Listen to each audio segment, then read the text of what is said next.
é mais acentuada em alguns materiais. Esse fenômeno, a resistência elétrica, permite várias utilizações para a corrente elétrica.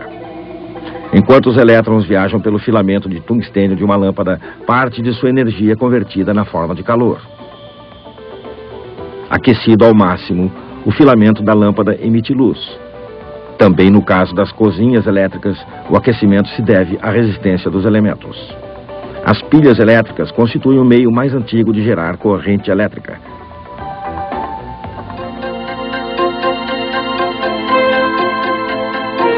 Atualmente, porém, a maior parte da eletricidade que nós usamos é obtida graças a um aparelho capaz de converter energia de movimento em energia elétrica.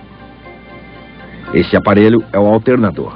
O funcionamento dos alternadores baseia-se numa incrível propriedade dos elétrons. Ao se deslocarem através de um fio, gera-se um campo magnético invisível. Quando esse campo é deslocado e colocado próximo de um outro fio, os elétrons do segundo fio põem-se também em movimento, criando corrente também nesse fio.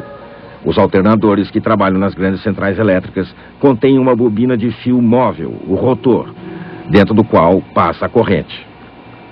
O rotor fica instalado no interior de uma bobina de fio fixo, o estator. Uma turbina, acionada pela água ou pelo vapor, imprime ao rotor um movimento muito rápido. Ao girar, o campo magnético emitido pelo rotor gera uma corrente no estator. O funcionamento de um motor elétrico, do dínamo de uma bicicleta ou do alternador de um carro depende também dessa estreita relação que existe entre o magnetismo e a eletricidade. Pode-se, inclusive, dizer que toda a nossa sociedade moderna foi construída graças à domesticação das propriedades únicas de uma partícula minúscula, o elétron. Ainda não esgotamos as possibilidades de novas aplicações para a eletricidade. Aqui, em atmosfera controlada e em condições adequadas, estamos construindo uma bateria totalmente diferente. Ela se apresenta sob a forma de uma película extremamente fina. Além de ocupar pouco espaço, esta bateria pode ser recarregada muitas vezes quase sem perdas. É possível que algum dia você possa levá-la na carroceria de seu carro elétrico? Nos últimos anos, tem-se buscado descobrir novas fontes de energia mais eficientes e mais baratas. Na Itália, por exemplo, usa-se o vapor que brota das profundezas da terra para produzir eletricidade. Na Suíça, os fazendeiros queimam o petróleo verde, ou seja, o metano, produto da fermentação natural do estrume. Por todo o mundo pesquisam-se as possibilidades da energia eólica, da energia solar e da energia das marés. Não sendo possível prever quais as fontes de energia com as quais poderemos contar no futuro, já existe uma que parece impor-se: a energia nuclear. As centrais nucleares atuais utilizam-se da fissão do átomo. Mas a cada dia que passa, mais cientistas parecem se interessar pela fusão nuclear, ou seja, pela união de núcleos atômicos, que deverá liberar uma maior quantidade de energia. Os oceanos estão cheios de deutério, um átomo de hidrogênio pesado que se presta muito bem à fusão e que poderá vir a satisfazer nossas necessidades de energia por 1 milhão de anos. Mas a fusão nuclear controlada é um processo que o homem ainda não domina. Ao contrário, a água fornece um outro combustível que já usamos há muito tempo: o hidrogênio.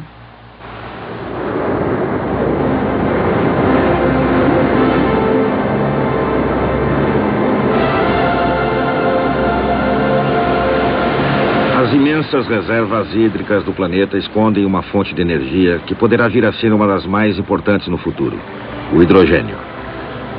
O hidrogênio é o mais simples, mais leve e mais abundante dos quase 100 elementos químicos que existem na natureza, constituindo 90% da massa do universo. É o principal componente das estrelas e do Sol. Na Terra, é possível encontrar esse gás incolor e inodoro quase sempre em combinação com outros elementos. Há hidrogênio no petróleo, no interior de inúmeros tipos de rochas, assim como em todos os compostos orgânicos que são a base da vida, como os açúcares, as proteínas e as gorduras. Quando o hidrogênio é exposto a uma chama em presença de oxigênio, entra em combustão, às vezes de forma explosiva, produzindo água. Quando essa reação ocorre, Dois átomos de hidrogênio combinam-se com um átomo de oxigênio para formar uma molécula de água. Essa combustão não provoca qualquer tipo de poluição e a quantidade de energia liberada é muito maior que a que ocorre com a combustão da gasolina. Por essa razão, o hidrogênio representa uma das mais promissoras fontes energéticas. Muitos métodos foram desenvolvidos para a obtenção de hidrogênio. A mais promissora utiliza dois recursos quase que inesgotáveis: a água e a eletricidade.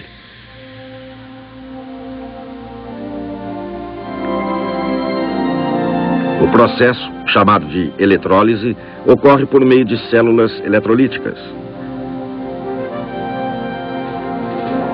Essas células são constituídas de eletrodos mergulhados em solução salina. Uma corrente elétrica intensa é aplicada entre os dois eletrodos. Essa corrente provoca a dissociação das moléculas de água.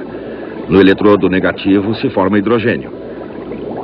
De acordo com o sal utilizado, forma-se oxigênio ou cloro no eletrodo positivo. Cada litro de água produz cerca de 1000 litros de hidrogênio gasoso.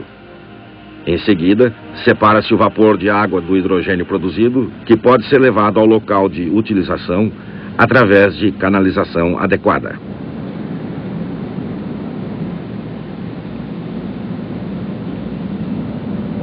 Mas é possível também resfriá-lo até atingir a temperatura de 253 graus Celsius negativos. Nessas condições, o hidrogênio se liquefaz e pode ser facilmente transportado. O hidrogênio é utilizado na indústria química, por exemplo, para a fabricação de adubos. Serve também à microeletrônica e até para a preparação de margarinas. Mas acredita-se que o hidrogênio, em particular o hidrogênio líquido, poderá vir a revelar-se como combustível ideal para vários tipos de veículos. Para fabricar um motor a hidrogênio, não são necessárias grandes alterações nos motores a gasolina convencionais.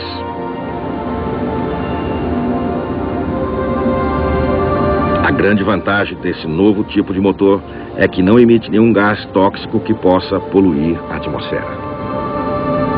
Obtido a partir da eletricidade da água, o hidrogênio pode também ser reconvertido em eletricidade e em água através de uma pilha a combustível.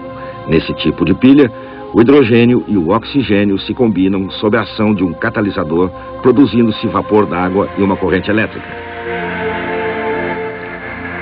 Esta pilha, com 40 kW de potência, bastaria para suprir a demanda de energia elétrica de 3 casas, mesmo durante o inverno. As empresas produtoras de eletricidade imaginam que seja possível construir pilhas a combustível de grandes dimensões, que conseguiriam suprir a carência de eletricidade das regiões mais afastadas dos grandes centros. Uma das aplicações mais promissoras do hidrogênio é sua utilização como combustível para as naves ou foguetes espaciais.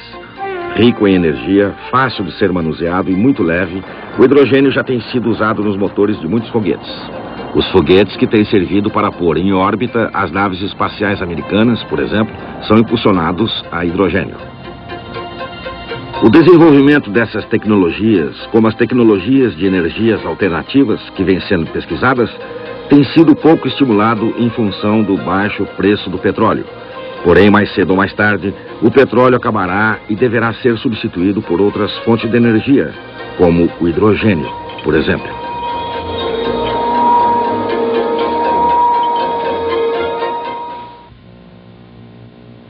Quando Einstein propôs sua célebre fórmula ao mundo científico, fazia alguns anos que ele não pisara em um laboratório.